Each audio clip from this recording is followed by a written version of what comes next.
CBC Sports on hand to take in Terrace's passion for hockey, and boy did Terrace show it. A sold-out crowd, a live band, and some crazy fans set the stage for a huge showdown between the Prince Rupert Rampage and the Terrace River Kings. Just 3 minutes in, some great work behind the net by Terrace's big bad Brad Owens and Garrett Kerr. Owens feeds a wide-open Kobe Johnson, who rips it into the gaping cage. The fans are loving it. Moments later, Brad Norwood stymies Brett Stava on the behind-the-net feed. Rupert, though, finally solves Norwood midway through the first as Jonathan Hunt fires one past the pads, making it 1-1. Then River Kings captain Steve Cullis feeds his favorite winger, Derek Jurista, who makes no mistake, it's 2-1 Terrace. But the Rampage respond again. Tom Jackson puts a point shot on net. It's tipped by Colt Stava. Norwood thinks there's interference, but the goal stands. Just seconds later, Troy Farkham feeds out front and Garrett Kerr pounces on it. Keith Movold left out to hang for the second time. Fans are having a blast as their team heads into the intermission with the 3-2 lead. Terrace keeps it rolling into the second. Cullis finds Trevor Shannon, who lets a snapshot go, and it fools Movold on the short side. Prince Rupert gathers themselves together and goes on to score 3 unanswered goals in the second. The first one by Brett Stava, who goes glove side on Norwood. Then Chris Woodrow gets an easy one as Terrace is caught scrambling, and it's a 4-4 game. Seconds later, Croft Kirka makes a sweet move and puts his team up 5-4 on the power play. In a time of need, Tristan Murray steps up and goes solo. He powers past the defender and shoots top shelf.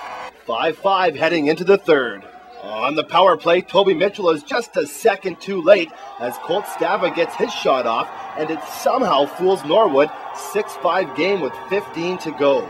Rupert almost puts this thing away when Kirka leans into this slap shot, and Norwood squeezes, but just not tight enough. Under 10 to go now, and Terrace keeps getting physical, and the crowd reacts, getting pumped up by the River Kings' #1 fan, Caleb English.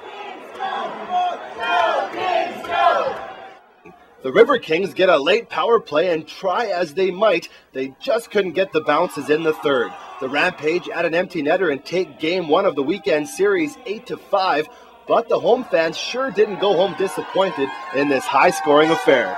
On the Sunday game, the Northwest is snowed in, but some fans made it out. 3-2 to start the third. Cullis tied it up with his second of the game, but Colt Stava answers back. He gets a slapshot pass from Kirka and goes roof daddy blocker side. 4-3 Rupert with 10 to go. Could Terrace fight back this time around? The answer is yes, and it's Steve Cullis deking out the entire Rampage team. It's his 7th hat-trick on the season and ties the game with 9 minutes to go. Then Norwood goes blockbuster on the Rampage with his split save, keeping the game close. Terrace with the late power play. Kerr takes the shot, and it's the captain with the sneaky tip. That's his 3rd straight goal and 4th on the night. Terrace improves to 8-6-2 and are firmly planted in 2nd out west. And we made a couple mistakes last night, and even today a couple mistakes. But other than that, I thought we were pretty good defensively, minus a couple lapses. So. We were just trying to get some wins. It's been a pretty long year. We've been in lots of close games, and unfortunately we've been on the losing end of most of them. But the guys they're working hard, and things are coming together, and it's just sort of the growing pains, I guess. Well, it was an exciting weekend here in Terrace as the River Kings managed a split with the Rampage. They also entertained a packed house last night to a very entertaining game as well, as CBC Sports was in town.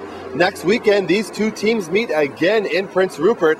It should have a playoff-type atmosphere as the regular season winds down. For CFTK TV Sports in Terrace, I'm Andrew Deans.